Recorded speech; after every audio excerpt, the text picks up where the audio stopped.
Welcome to episode 17 of the SWNZ Podcast, a podcast for New Zealand Star Wars fans. My name is Matt. And my name is Christy.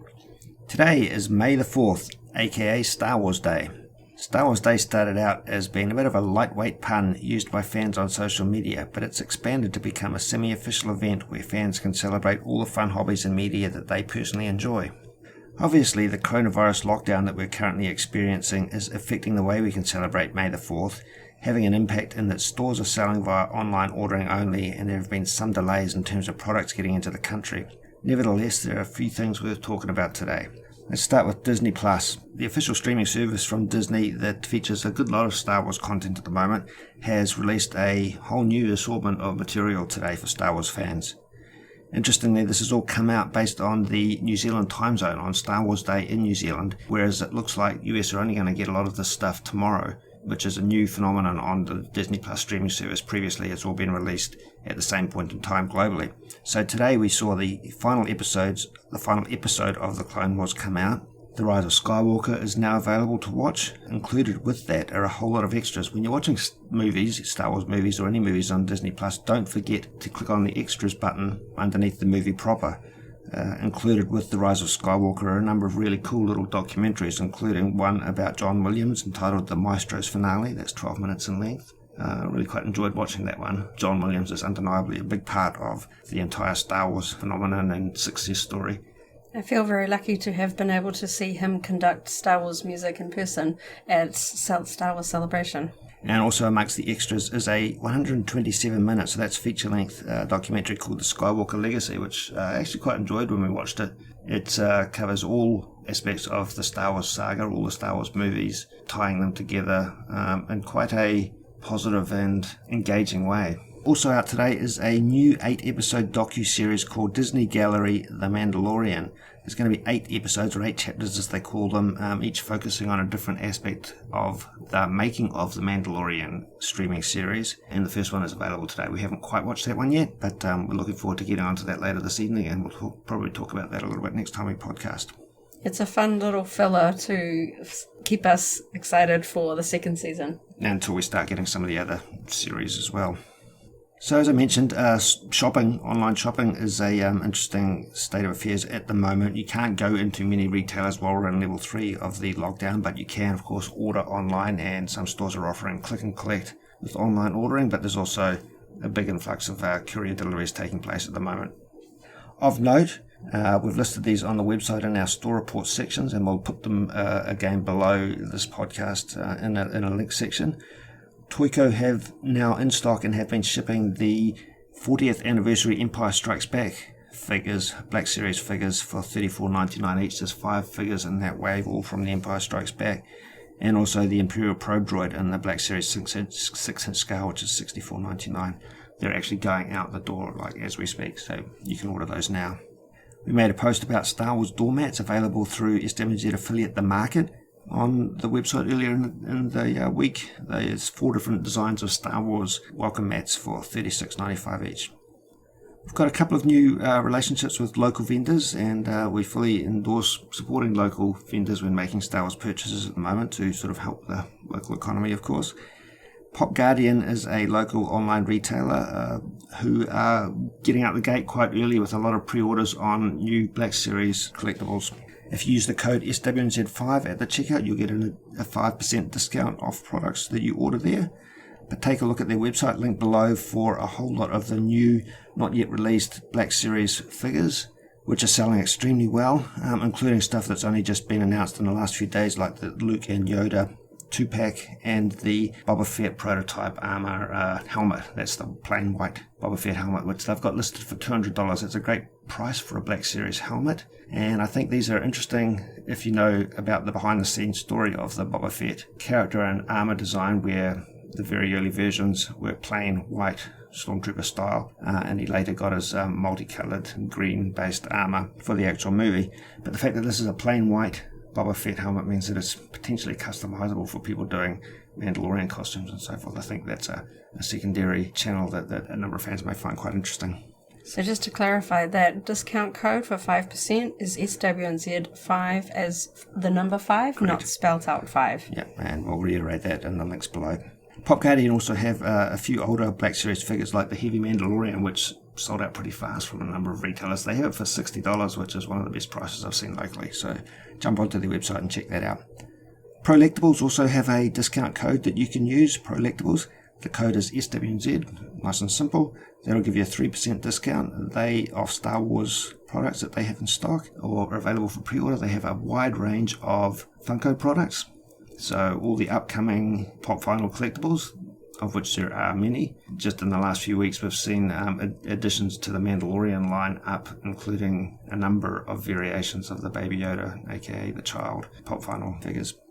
And Mighty Ape are still stocking and now shipping a number of Star Wars products, and brand new to them and a number of other local retailers are the new Lego Star Wars helmet sets, which are out now, priced at $99 each from most retailers. Mighty Ape have those shipping out, and a number of fans have already received and even built those. So these are mini-scaled helmets. There's 3 in the series: Boba Fett, TIE Fighter Pilot, and Stormtrooper. Quite a unique new line for Lego. They're quite cool if you are tempted by Star Wars Lego, but don't feel like you have the desire to build the scenes because they're a little bit addictive. These helmets are quite neat standalone Legos. Yes. I'm quite keen to check them out. I think they're cool display pieces, and they've kind of build them as being good display pieces for your home or even your office. They've got a small footprint in terms of displaying them, so they'll fit tidily on a shelf, and yeah, I think they'll appeal to a number of different fans. Something we're just getting back into on the SWNZ website a little bit are this fan spotlights, where we take a look at the different ways that local fans collect Star Wars and celebrate their personal Star Wars hobbies. And we've got a number of Star Wars dioramas by local fan Gordon Barry on our website, so take a look at that fan spotlight on SWNZ. And if you're a fan that has a particular collection you'd like to show off, or if you're into customizing or making dioramas or photographing toys or whatever, send us a message through the contact page on SWNZ, and we can feature additional fans and celebrate all the different ways people enjoy Star Wars around New Zealand. We'll have a few more of those fan spotlights coming out over the next little while, including another one coming up next week very shortly. Let's talk about Armageddon Expo just briefly, because this is significantly affected by the coronavirus lockdown. Just recently, following on from a number of cancellations that they've had to put in place, Armageddon Expo have updated all the dates for the rest of the year's worth of conventions around the country. So they're all listed on their website, but just to reiterate, the convention in Christchurch will now take place July 18th to 19th. In Wellington, August the 1st to the 2nd, Tauranga, July 25 to 26th, and in Auckland it stays on Labour Weekend, October 23rd to 26th. In conjunction with that announcement, they did mention that they don't believe they'll be able to get any international guests, even once things settle down in New Zealand in terms of the risk of infection. Locally, international travel is going to remain a little bit problematic for some time, so they're just straight up said that they're not going to be able to get international guests for the rest of the year. But what they are going to be doing is holding a number of virtual panels during those conventions where they get guests from a number of different franchises to sign in and talk to an audience via teleconference. We attended a virtual panel at last year's Auckland Armageddon, and it was surprisingly engaging. Even though they're physically not on the stage, you still have the opportunity to ask questions and they get to tell their stories. It's still a fun aspect, even though they can't be there in person. Yeah, definitely worthwhile. And they've got a bit of experience with that now, so they run them well. And it's entirely possible that they'll have multiple participants per panel. So there's no dead air. It's a lot of live, talking and interaction. Jumping back to the fact that it's Star Wars Day at the moment, a number of the online games have specific events running. Star Wars The Old Republic, which we're both very keen on and play very frequently, it continues with its double experience points boost through to mid-June, June the 16th.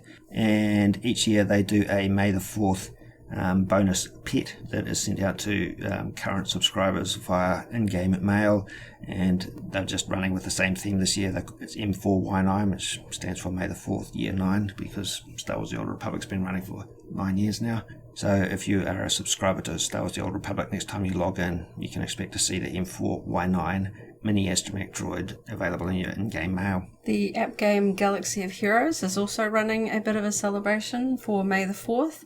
There are double drops on a number of the battle modes, which is great if you're looking to gear up the recently released characters from The Mandalorian. The game now has Cara Dune, Greef Karga, and of course The Mandalorian, who is shaping up to be a very powerful character. I'm really looking forward to getting him geared up in my roster. He's a great addition to a bounty hunter lineup. And over in the Disney Magic Kingdoms app game, they recently released a whole lot of Star Wars characters and content, and there is a Star Wars mini event currently running in celebration of May the 4th, where you can fight probe droids in the game, which is fun. And of course, if you're looking for other Star Wars games, you can check out the most recent release, and sadly the final release, of updated content for Star Wars Battlefront 2. So I'm sure there'll be a bunch of fans jumping in there to check out the new content and to kind of celebrate the game with other fans now that it's come to its sort of conclusion of updates. Yeah, so that's the final installment for Battlefront 2 in terms of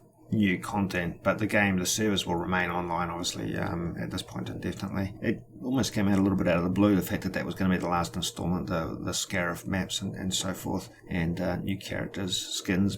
It's definitely a game worth playing and checking out. It's still a lot of fun. Even though there may not be new updates to look forward to, there's still a lot of content there, and they've made a lot of it available for offline instant action mode. So if you're not a fan of playing against other people, you can still play through the campaign mode, and then a lot of the maps and characters are available for you to play in a single player mode, which we enjoy a lot. And I think that's important to reiterate. That was something that was a little bit absent at the start. It was hard to play as an individual. You really had to wait for online queues to pop, and that's happening considerably less speedily at this point in time, but the game is still incredibly playable. It's improved a lot during the years that it was active. They ditched all those microtransactions that surprisingly a lot of people didn't fully realise. It got a lot of bad press initially, but they really evened things out, and by the people that stuck with it really do enjoy it as a game.